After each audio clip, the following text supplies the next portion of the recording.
حضور صلی اللہ علیہ وسلم کے پاس ایک مہمان آ گئے رات کے وقت میں.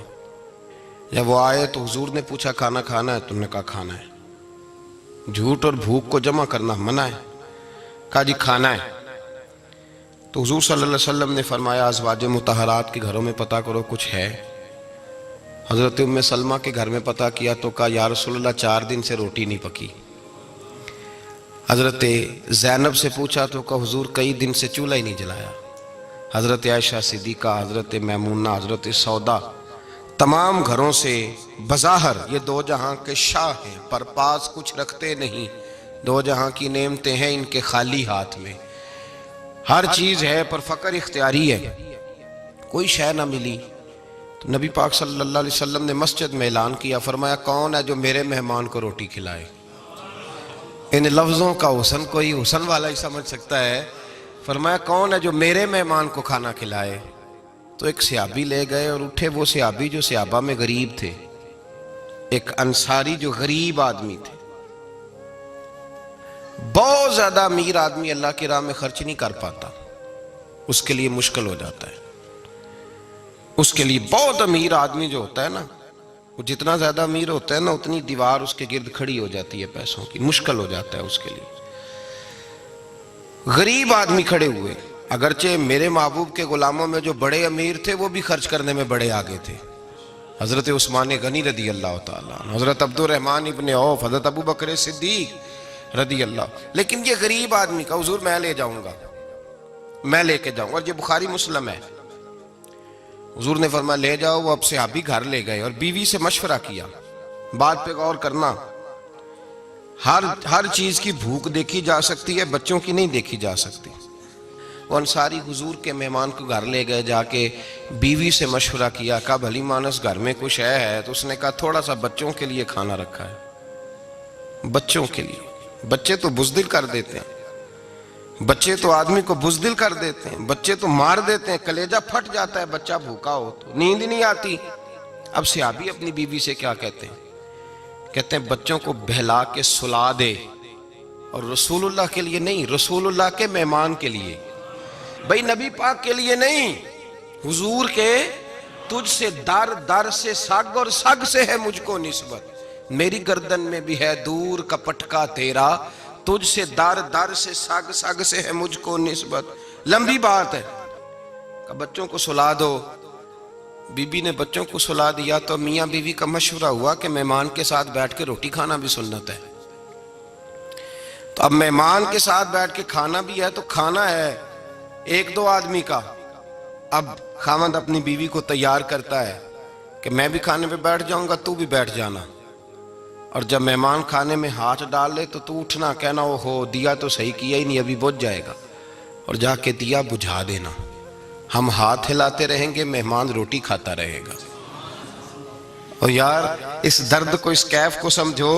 گھر میں بچے بھی بھوکے، بچوں کی ماں بھی بھوکی، بچوں کا باپ بھی بھوکا. دسترخوان پہ روٹی لگ گئی، روٹیاں چن ڈالیں.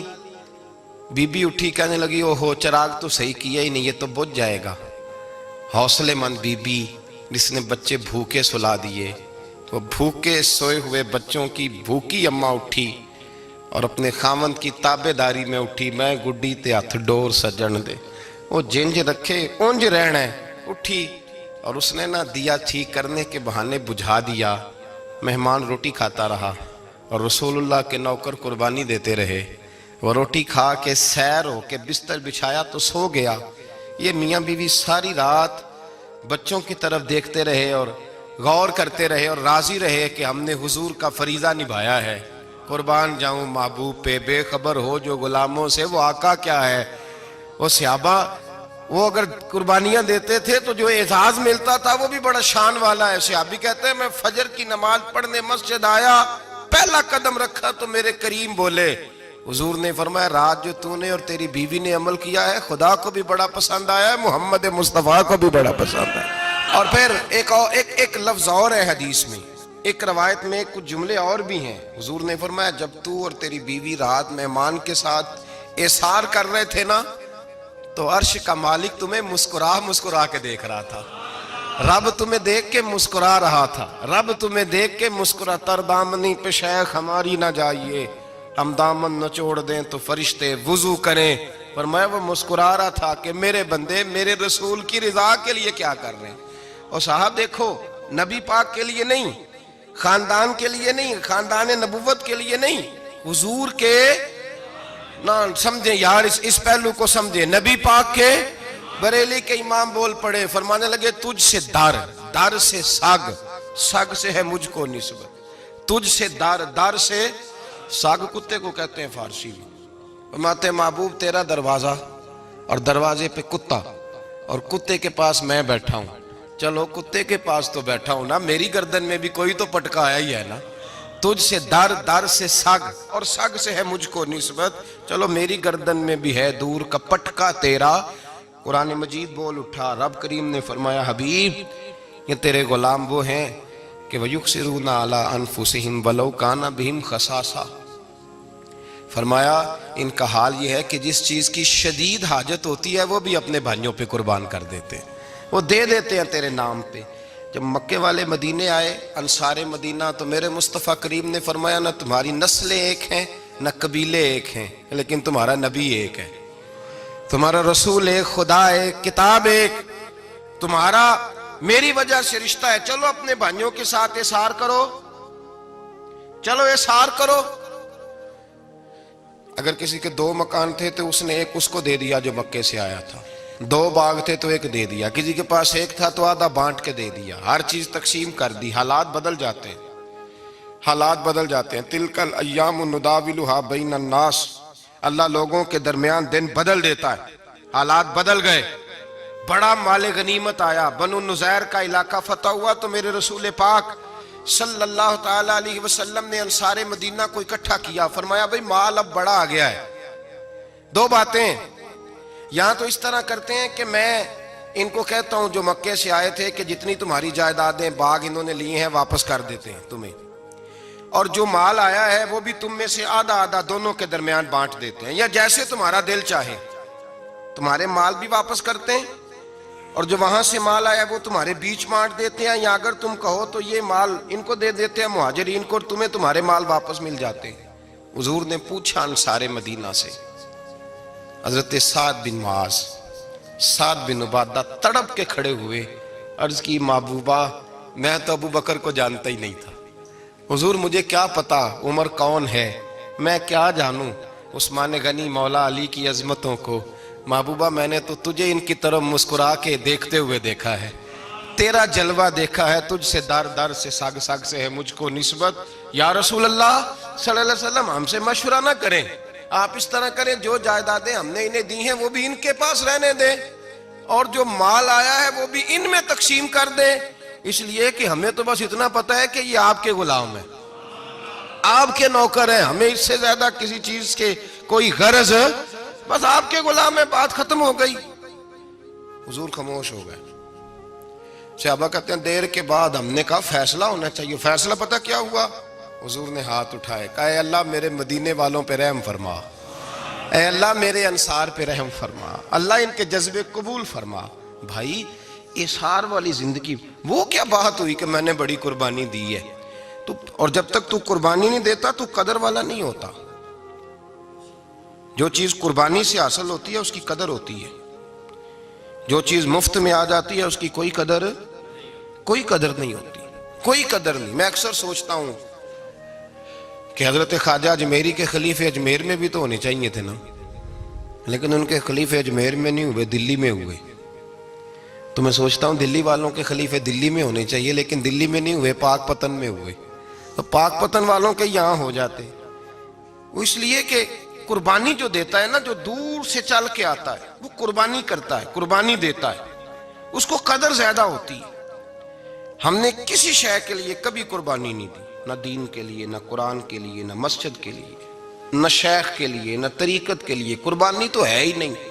تو جو شے مفت ملتی ہے اس کا نہ مزہ آتا ہے نہ قدر ہوتی ہے۔ جو چیز قربانی کر کے لیتے ہو نا، قربانی کر کے، اس کی قدر ہوتی ہے۔ کسی لیے کہا تھا کسی درویش نے، اس نے کہا تھا قدر نبیدہ ایک کی جانن دنیا دار کمینے، قدر نبی دا جانل واگے سو گئے وچ مدینے. ان سے پوچھو نا، ان سے پوچھو ان حضرات کو کتنی قدر تھی. قربانی اپنی زندگی میں دینا سیکھیں. ایک ہوتی ہے بندے کی ذاتی خواہش، اس کو کچلنا بڑا مشکل ہوتا ہے. قربانی بڑی ضروری چیز کا نام ہے، اور جو قربانی دینا سیکھ جاتا ہے وہ بچ جاتا ہے.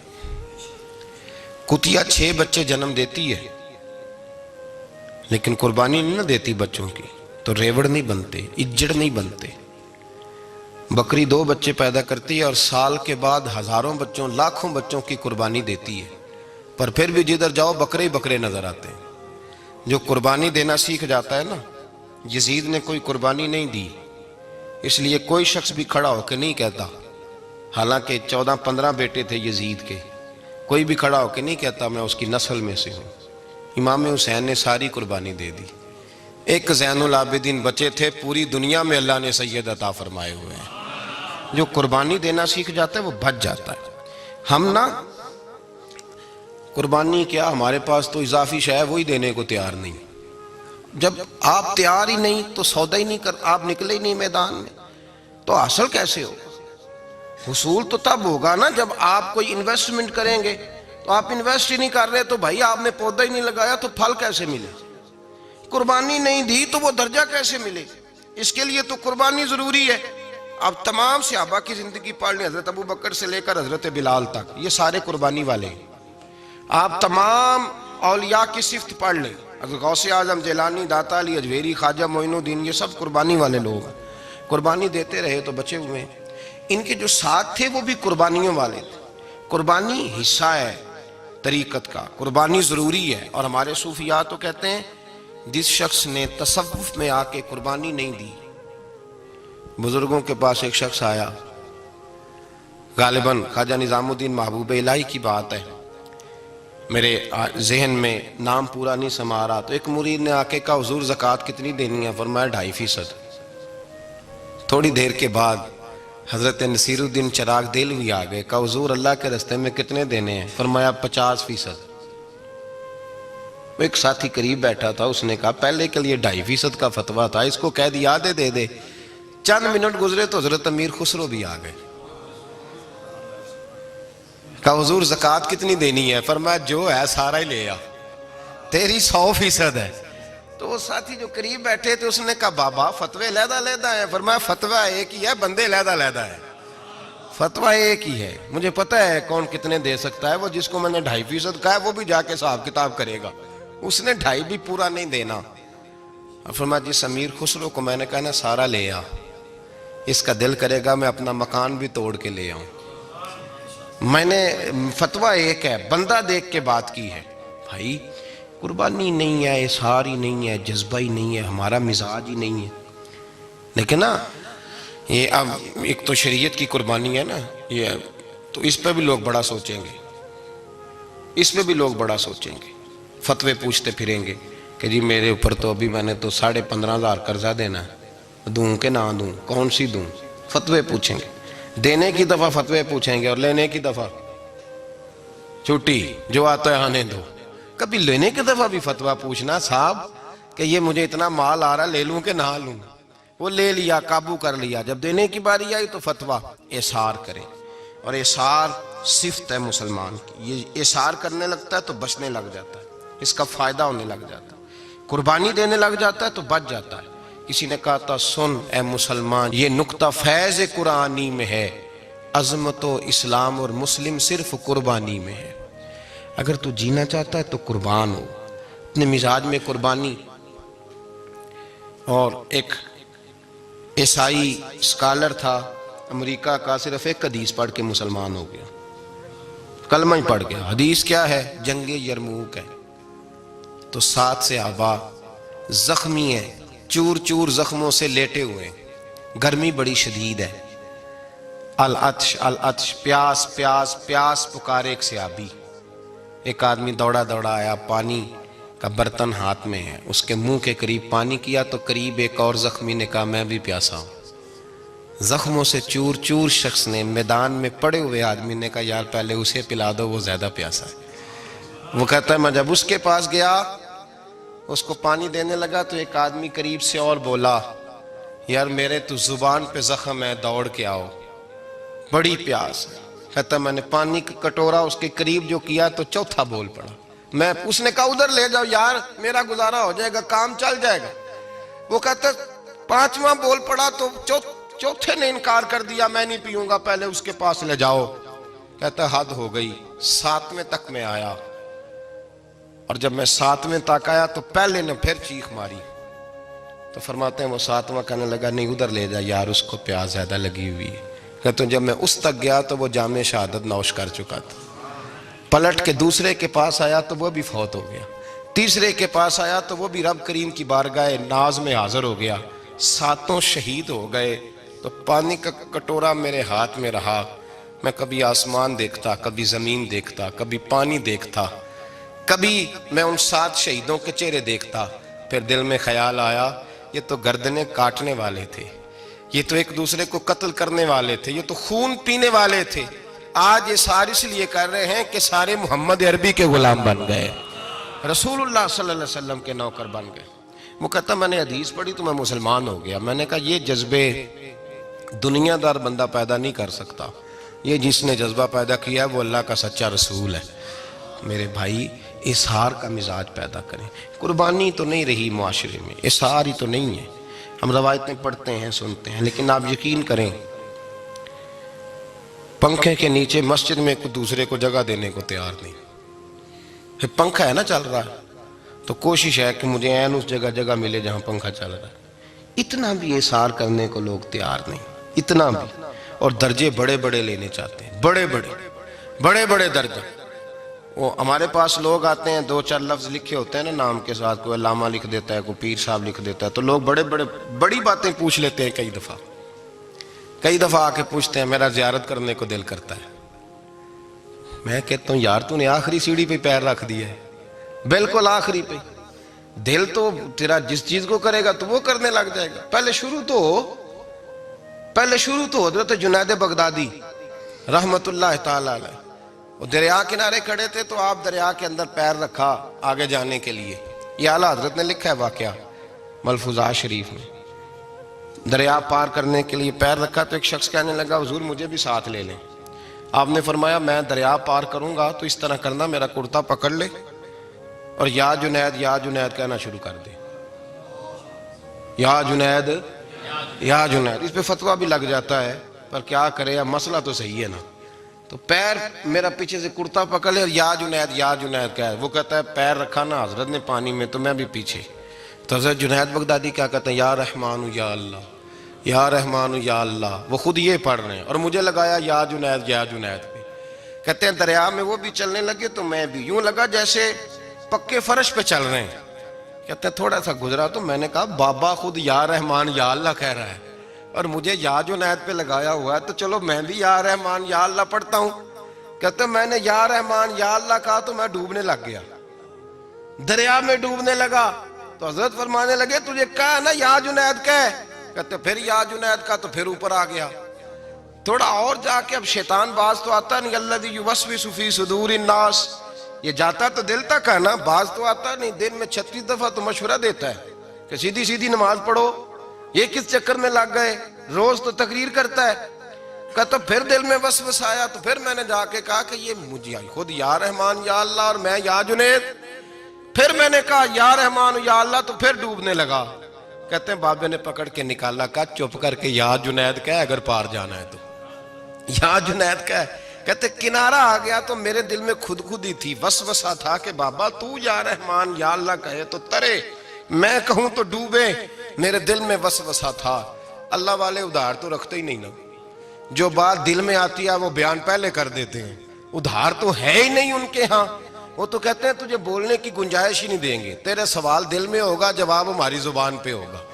یہ تو چکر ہی نہیں نا، بالکل کوئی کھاتا ہی نہیں۔ رب کریم کا بندہ تو بات ہی وہ کرتا ہے جو کو دل میں لے کے آتا ہے۔ فرماتے ہیں جیسے ہی میرے دل میں یہ وسوسہ تھا، حضرت جنید بغدادی رحمت اللہ تعالیٰ علیہ باہر نکل گئے تو پلٹ کے میری طرف دیکھا اور مسکرا کے فرمانے لگے بیٹا جنید تک تو پہنچ لے، اللہ تو ابھی بڑی دور ہے، ابھی جنید تک تو پہنچ جا، ابھی تو جنید تک نہیں پہنچا، ابھی تو میرے تک تو پہنچ جا، اللہ تو ابھی بڑی دور ہے، تو ڈائریکٹ ہی وہاں تک جانے لگا ہے۔ شروع تو ہو ابھی، تو یہاں لوگ سیدھا ہی آ کے کہتے ہیں زیارت کرنی ہے۔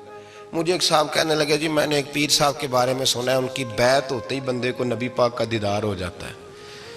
میں نے کہا ٹھہر جا ذرا، اس کو بھی کہہ بریک پہ پیر رکھے، بیعت کرتے ہی دیدار ہو جاتا ہے؟ یہ کوئی لوٹ سیل ہے؟ زندگی گزر جاتی ہے انسان کی، مر جاتا ہے، اور جس کو حضور کا دیدار ہو پھر بچ جائے، پھر قائم رہے، پھر اس کی زندگی نہ بدلے، پھر اس کا دنیا سے کوئی تعلق رہ جائے۔ یہ پوچھ ابو بکر صدیق سے جنہیں دیدار ہوا تھا، جب دیدار ہوا تو یار رہا ہے، باقی کوئی شے بھی نہیں رہی، پھر محبوب رہے اور کچھ بھی نہیں بچتا۔ تو وہ کس طرح کا ہے جو دیدار بھی کراتا ہے اور پھر کہتا جاؤ دکان بھی کھول لو جا کے؟ یہ کیسی بات؟ وہ ایک منزل ہے، وہ اپنی جگہ پہ آ کے آتی ہے، اور یہی بہتر ہے کہ پردوں میں وہ پردہ پوش رہے۔ وہ اگر پردے اٹھا دے تو کسے ہوش رہے، پھر مشکل ہو جاتا ہے معاملہ، مشکل ہو جاتا ہے۔ تو بھائی یاد رکھیں، قربانی دینا سیکھیں، اثار کرنا سیکھیں، اور صفر سے شروع کریں۔ زندگی میں ہم لینے کے چکر میں پڑ جاتے ہیں تو نقصان اٹھاتے ہیں۔ عقل کے گھوڑے کم دوڑائیں، محبت کے ساتھ عمل زیادہ کریں، دماغ کا استعمال کم کریں اور عمل زیادہ کریں، زیادہ عمل کریں، ورنہ شیطان تو نماز بھی نہیں پڑھنے دے گا۔ وہ تو کہے گا کہ جناب چلو ٹھیک ہے اللہ نے معاف ہی کر دینا ہے نا، وہ تو کچھ بھی نہیں کرنے دے گا۔ دماغ کا استعمال کم کریں اور عمل زیادہ کریں، جد و جہد زیادہ کریں، اظہار کریں، قربانی کریں، اپنی زندگی میں کریں، کسی کے لیے کچھ اظہار کریں، کسی کو کچھ دیں۔ یہ جو ہم اولاد کے لیے قربانی دیتے ہیں نا، تو یہ قربانی نہیں ہوتی، یہ لالچ ہوتا ہے، یہ سودا ہے۔ پتہ ہے آپ کو یہ سودا ہے؟ ہم بچپن میں ان کی خدمت کریں گے، یہ بڑھاپے میں ہماری خدمت کریں گے، تو یہ تو تجارت ہے، یہ کوئی اصول نہیں۔ میرے بچے بڑے ہو گئے تو مجھے خیر صلی اللہ، یہ تجارت ہے بھائی، یہ تجارت ہے، یہ قربانی نہیں، تو تجارت ہے۔ یہ آپ جو کر رہے ہیں یہ تو کمیٹی ڈال رہے ہیں آپ، اور چونکہ نیت یہ ہوتی ہے خدمت کی، تو پھر نصیب والوں کو خدمت ملتی ہے، قسمت والوں کو ملتی ہے۔ ورنہ بچے کہتے ہیں ابا جی ٹھیک ہے آپ نے ہماری خدمت کی تو سارے کرتے ہیں، آپ نے کوئی نوکی تھوڑی کی ہے، چھٹی آپ وہاں بیٹھیں، چائے ملے گی وقت پہ پہنچے گی، لیکن آپ مداخلت نہ کریں کسی چیز کے اندر، تجارت نہ کریں، اظہار کریں، قربانی کریں۔ ہمارے صوفیاء یہ کہتے ہیں اولاد سے بھی توقع نہ کرو خدمت کی، نہ توقع کرو، بس یہ کہو کہ میرا رب مجھے بڑھاپے۔ دیکھیں نا نبی پاک صلی اللہ علیہ وسلم نے دعا مانگی، اے اللہ ارذل العمر ہونے سے بچا، عمر کے اس حصے سے بچا جس میں دوسروں پر انسان بوجھ بن جاتا ہے، دعا مانگ۔ تو یہ لالچ بھی نہ کبھی زندگی میں رکھیں کہ میری فلاں آدمی خدمت کرے گا، یہ لالچ بھی برا ہے، اس پر بھی توجہ نہ کریں۔ اپنی دنیا آپ پیدا کر اگر زندوں میں ہے، سر آدم ہے، ضمیر کن فکاں ہے زندگی، یاد رکھیں۔ ہوش آنے سے لے کر اپنا یہ ذہن بنا لیں کہ میں آج سے اپنے آپ کو خود چلاؤں گا، میں سایہ دوں گا، بھکاری مان کے کبھی کسی سے سہارا مانگوں گا نہیں، سہارا دیں، کسی کے لیے قربانی دیں، اظہار کریں، جد و جہد کریں۔ جو چیز آپ کے بس میں ہے وہ تو ہے، جو بس میں نہیں اس میں بھی کوشش کرنے کی آپ کوشش کریں، تگ و دو کریں۔ قربانی سے انسان سنور جاتا ہے، بن جاتا ہے۔ اللہ تبارک و تعالی ہمیں سنورنے اور بن جانے کی توفیق عطا فرمائے۔